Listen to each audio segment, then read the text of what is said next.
নমস্কার সম্মানীয় দর্শক বন্ধুগণ, পশ্চিমবঙ্গে এসআইআর পর্বে বড় উদ্যোগ নিল পশ্চিমবঙ্গ সরকার তথা মাননীয় মুখ্যমন্ত্রী। আপনারা জানেন 23 তারিখ থেকে শুরু হচ্ছে শুনানি পর্ব। এই শুনানি পর্বে যারা ডাক পেয়েছেন তাদের প্রত্যেককেই একটি বৈধ নথি দেখাতে হবে, তবে তিনি নিজেকে ভারতীয় বলে প্রমাণ করতে পারবেন। তবে অনেকে রয়েছেন যাদের কাছে কোনো নথি নেই, তাদের জন্য এবার সুখবর। পশ্চিমবঙ্গ সরকারের তরফ থেকে দেওয়া হচ্ছে এমন এক নথি যাতে আপনারা এসআইআর পর্বে সেই নথিকে ব্যবহার করতে পারবেন এবং নিজেদের নাম এসআইআরে তুলতে পারবেন। এই নথিটি হচ্ছে হাউস অ্যালটমেন্ট সার্টিফিকেট। এই সার্টিফিকেট কোথা থেকে আপনারা পাবেন, কাদের দেওয়া হচ্ছে, কিভাবে ডাউনলোড করবেন, সম্পূর্ণ তথ্য এই ভিডিওতে আপনাদের সামনে আমি তুলে ধরব। এর আগে অনুরোধ, চ্যানেলে নতুন হয়ে থাকলে ছোট্ট চ্যানেলটি সাবস্ক্রাইব করে নোটিফিকেশান অল করে রাখতে ভুলবেন না। দেখুন এ বিষয়ে আজকের একটি প্রতিবেদনে কি কি গুরুত্বপূর্ণ তথ্য উঠে এসেছে। বাংলায় এসআইআর শুনানিতে ৭৪ লক্ষের ভরসা আবাস শংসাপত্র মিলছে এক ক্লিকে।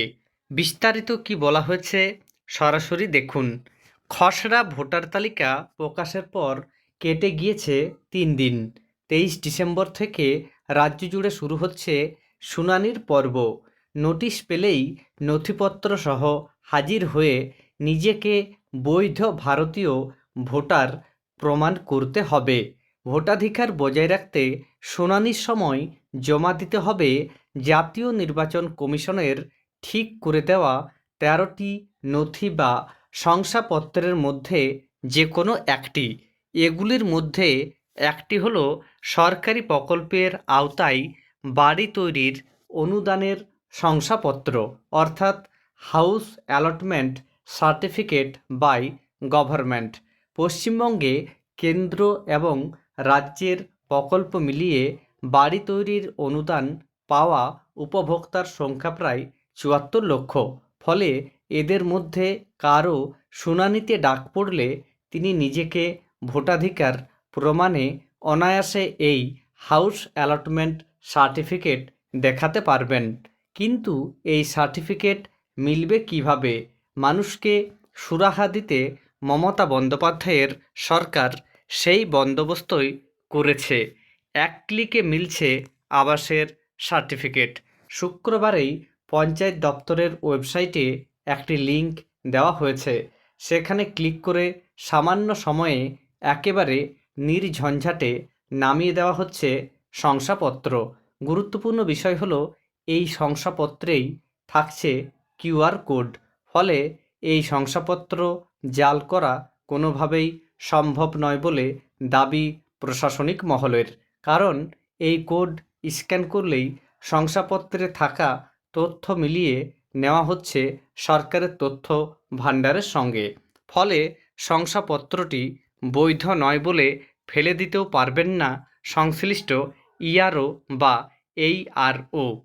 পঞ্চায়েত দপ্তরের ওয়েবসাইট prd.wb.gov.in এ ঢুকে নির্দিষ্ট লিঙ্কে ক্লিক করে ফোন নম্বর দিয়ে রেজিস্ট্রেশন করতে হবে। ওটিপির মাধ্যমে যাচাই হবে আবেদনকারীর ফোন নম্বর। তারপরেই নাম ঠিকানা মিলিয়ে ডাউনলোড করে নেওয়া যাবে সার্টিফিকেট। রাজ্যের পঞ্চায়েত মন্ত্রী প্রদীপ মজুমদার বলেন, উপভোক্তারা এই সার্টিফিকেট সংগ্রহের জন্য যাতে দুর্ভোগের মধ্যে না পড়েন তা নিশ্চিত করতেই এই উদ্যোগ নিয়েছে আমাদের সরকার। কেন্দ্রের সরকার প্রধানমন্ত্রী আবাস যোজনায় তাদের অংশের টাকা দেওয়া বন্ধ করায় সম্পূর্ণভাবে রাজ্যের কোষাগার থেকে খরচ করেই প্রান্তিক মানুষের জন্য বাংলার বাড়ি প্রকল্প চালু করেছে রাজ্য। ইতিমধ্যেই যার সুবিধা পেয়েছে 12 লক্ষ উপভোক্তা।